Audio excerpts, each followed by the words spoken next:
the Taliban soldier returns, and he has with him a woman wearing a burqa.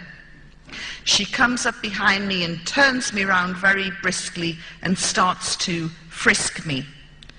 And I thought, oh, they're not going to kill me. Well, not just yet. Anyway, they're trying to find out if I'm carrying any weapons. And isn't it strange that he's gone off to get a woman? You know, why wouldn't he just search me himself? Obviously showing more courtesy than British police. And so all the fear that I had felt and the terror just melted away with relief. And then I became very angry. Those men had made me feel as though I was going to die. So I pulled away from the Afghan woman and I swung round at these wretched men. And I was wearing, I want you to picture the scene, my burqa had gone, but I was wearing a shalwar kameez, the trousers and an orange dress down to the knees. And I swung round at these men, very angry, and I said, I am not carrying any weapons. And to emphasize this, I picked up the hem of my dress and said, look. Well, there was a collective sharp intake of breath. And then they all turned round and ran as though the devil was snapping at their heels. I don't know if any of you have seen the Carry On film where the Scottish regiment lift up their kilts at the natives and they run off, but it was the same effect. Of course, this was highly inappropriate behaviour for a woman in Afghanistan, as I was to find out. And the lady wearing the burqa swung me back round and whacked me across the face.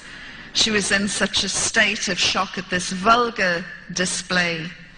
Anyway, having established that I'm not carrying any weapons, I was then bundled back into the car and driven off to Jalalabad. I was taken into the intelligence headquarters and introduced to the head of intelligence, who understood a little bit of English. I apologized for causing any inconvenience, and he asked me to write down my personal details and telephone contacts to prove that I was a journalist. After I had done that, he said, we are about to eat. You must have something to eat. And I said, well, that's very kind, but I need to use the telephone first. And he said, no, you can't use the phone. So I said, in that case, I won't eat either as a guest or a prisoner of the Taliban until I can use the phone. And what started then was the war of attrition, which was to last 10 days. Now, you would think that the most evil, brutal regime in the world couldn't care less if one of their prisoners had gone on hunger strike. But these men were very, very upset.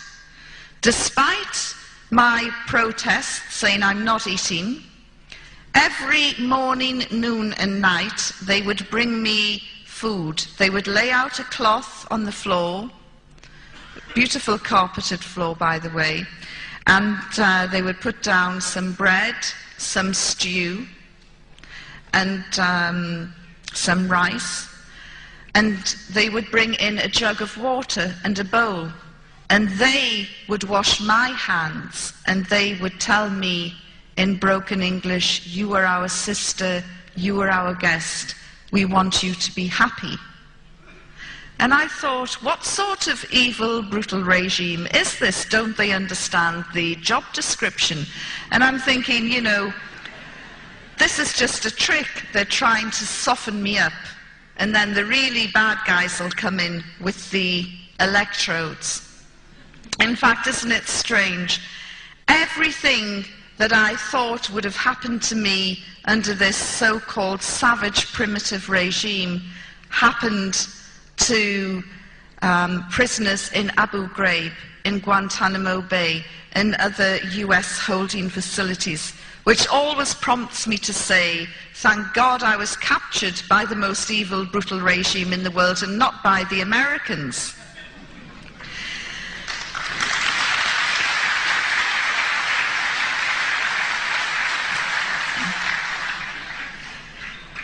By the third day, they called the doctor. Not that I was feeling unwell at all, but they called the doctor, and he came, a little man who trained in Germany, and he looked in my eyes, my ear, took my pulse, looked in my mouth, and I thought, they do this, don't they, on death row in Texas, just before they're going to execute somebody. They like to make sure that they're fit and healthy.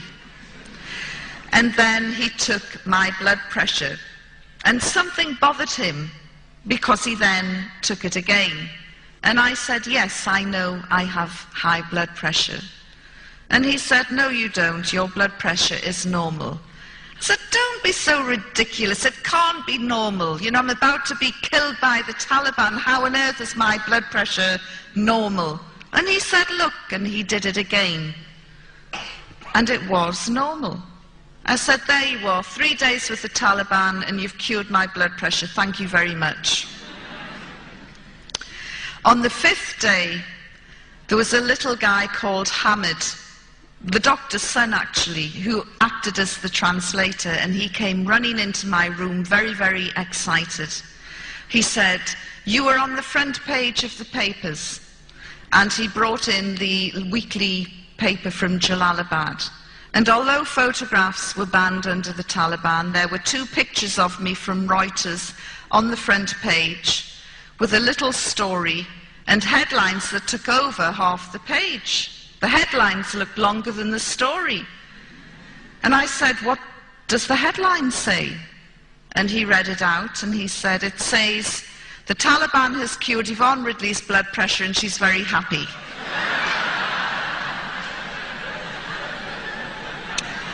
Not the catchiest of headlines.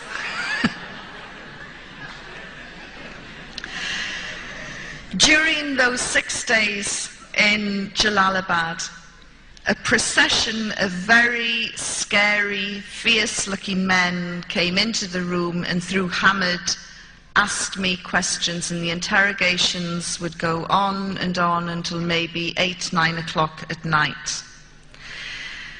They never, 20 years, I assured them that they would get sick long before I did. And I had decided on quite a risky strategy, really. I had decided to be the prisoner from hell. I had bought into the propaganda, you see, that this was the most evil, brutal regime in the world, and it didn't matter what I said or did, they were going to kill me at the end of the day, when they wanted to. And so I just thought, if I'm nice, they're going to kill me. If I'm nasty, they're going to kill me. Well, I'm just going to go down fighting. And so I was very abusive and aggressive. And the harder I pushed them, the nicer they were. And so I just thought, if I'm nice, they're going to kill me. If I'm nasty, they're going to kill me. Well, I'm just going to go down fighting. And so I was very abusive and aggressive. And the harder I pushed them, the nicer they were. And they would say, why are you angry? You are our guest. You are our sister. Hamid had to translate my words.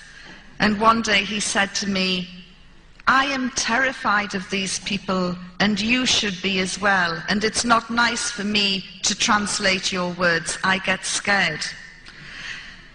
On the 6th day, Hamid came to see me, and his face was nearly black with fear. His mouth was so dry he could hardly talk. And he said, you have a very important visitor. And I said, who is it? He said, I can't tell you, but you must be respectful. I said, well, who is it? Is it Mullah Omar? And he said, please, just be respectful. You have to show some respect. This is a very, very important person. So I'm thinking, I wonder who it can be. 10 minutes later, there was a knock on the door. Although I was the prisoner, I had my own key. And so I unlocked the door, opened it. Hamid stood aside, and there in front of me was a man who made my blood run cold. The hair on the back of my neck lifted. For 6 days I had avoided talking about religion, and there in front of me was a religious cleric, a Milano. And everything in Afghanistan is dirty, ripped and torn and dusty. He was wearing an immaculate ivory gown, one which went right down to the ground. The Taliban's clothes were above their ankles. This guy's clothes were right down to the ground. You couldn't see his feet. And he had a great big ivory turban. A very modest beard by Afghan standards. Very light brown, modest beard. And light brown eyes. And he had beads which he moved, like rosary beads, which he moved 2 at a time. And there was something else about him that I thought was weird. And when I mentioned it to my first Muslim crowd, a few of them went, Alhamdulillah. When I told them, I said there was something really weird about this guy. He had a shine on his face. It was like a light on the inside coming out. I've never seen anything like it before. And I was told by my Muslim friends back in London, this is the nur, the light that comes out of somebody who is very pious, very practicing, a very good person. I didn't know that at the time. I just thought there's something weird and spooky about this guy.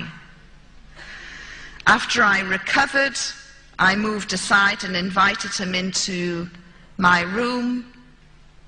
And he was so graceful and elegant, he didn't even seem to walk, he just glided in and glided down.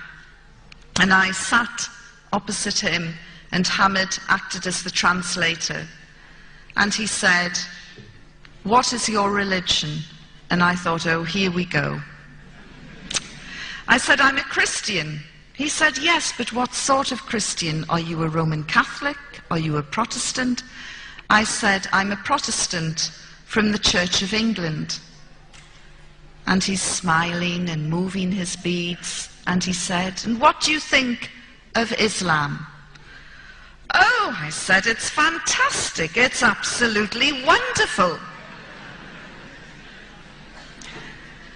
Of course, I knew nothing about Islam, very little, and the little that I knew was totally wrong as it turned out. And I went off in praise for 2 minutes of this faith that I knew so little about.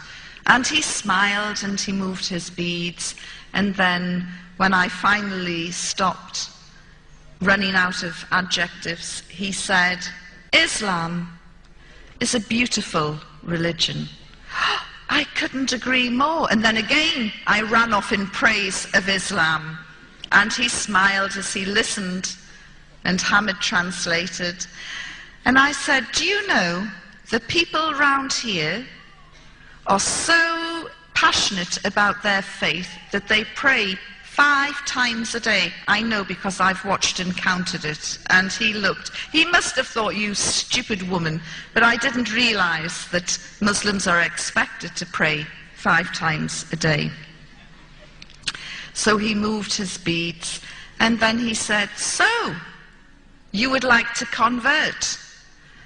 And I thought, he's led me into a blind alley here. If I say, "Yes, I'll convert," he'll accuse me of being fickle and insincere, and he'll say, "Take her away and have her stoned."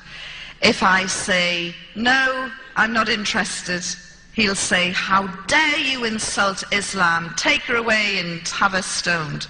So I'm trying to come up with the right answer.